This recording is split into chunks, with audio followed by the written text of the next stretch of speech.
Good morning, guys. Welcome back to Retrofits. Today is Thursday, the 7th of November. I want to give a quick shout out to one of my followers here. I got a phone call like 10 minutes ago.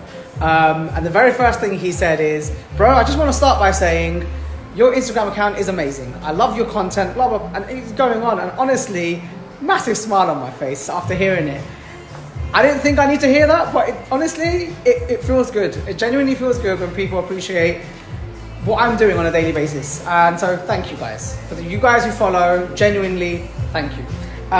Anyway, the car in front of me. So I'm starting off today with this VW Polo.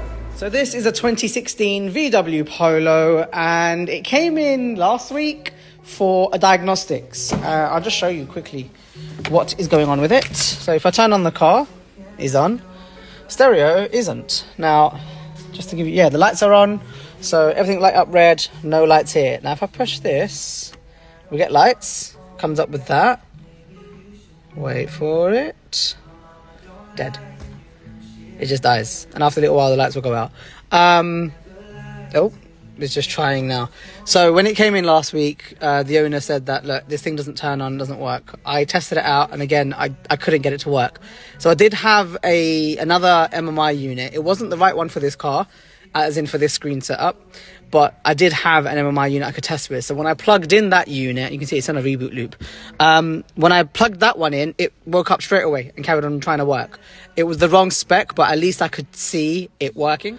I could also control the other one with these buttons. So I know the display isn't the problem. The main unit that's in the glove box is the issue. So I said to the owner, look, they didn't want anything fancy. They didn't want like navigation or CarPlay upgrade or anything like that. They just wanted this thing to work. So I said, okay, look, I'll get you a direct replacement because these units are like lower end and they're cheaper. So I'll get you a direct replacement. We'll fit it in, get it coded, get it working, and yeah, we'll get everything back to how it was. And they said, yeah, that would be perfect.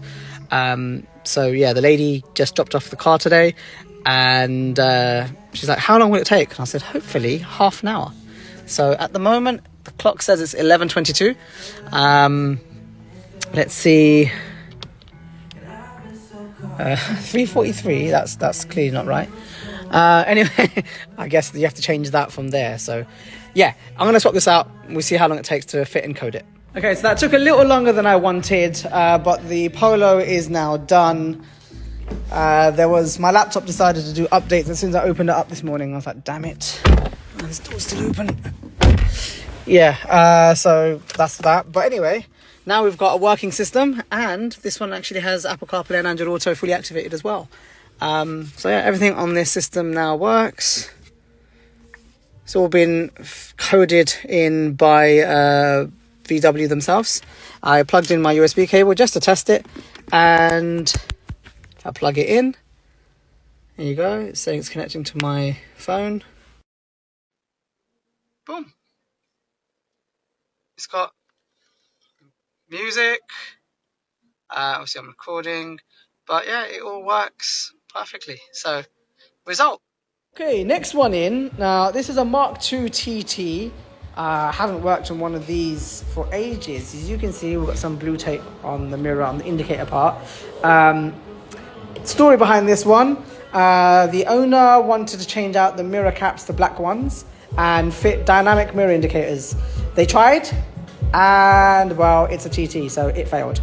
There's a grub screw under here which is very difficult to get out, and they said it's rounded off. And anyway, they took out the indicator, but they couldn't put the new one back in, so that's why that's blue. On the other side, you see it's still normal. We've got the normal indicator, everything else is normal here, but they have brought us, as he is clearly modeling, these black, nice gloss black mirror cases and the dynamic mirror indicators. So the task is to take that all off, hopefully not break anything, and replace it with these ones. Okay, so finally done on the TT. We now have dynamic mirror indicators as well as the black mirror caps. That took quite some time.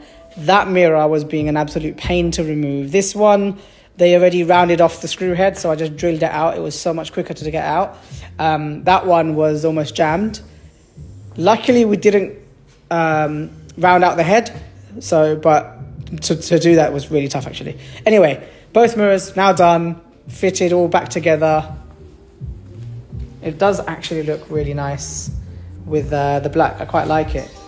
The white car, it's got the little splitter, Maxim Design splitter kits on the bottom. I think next up, do the roof, centre of the roof black, and then yeah, it will look quite nice to this black and white thing it's got going on. The wheels don't suit it. I mean, the wheels are lovely, but maybe go black on the wheels? What do you think, guys? Would you black wheels?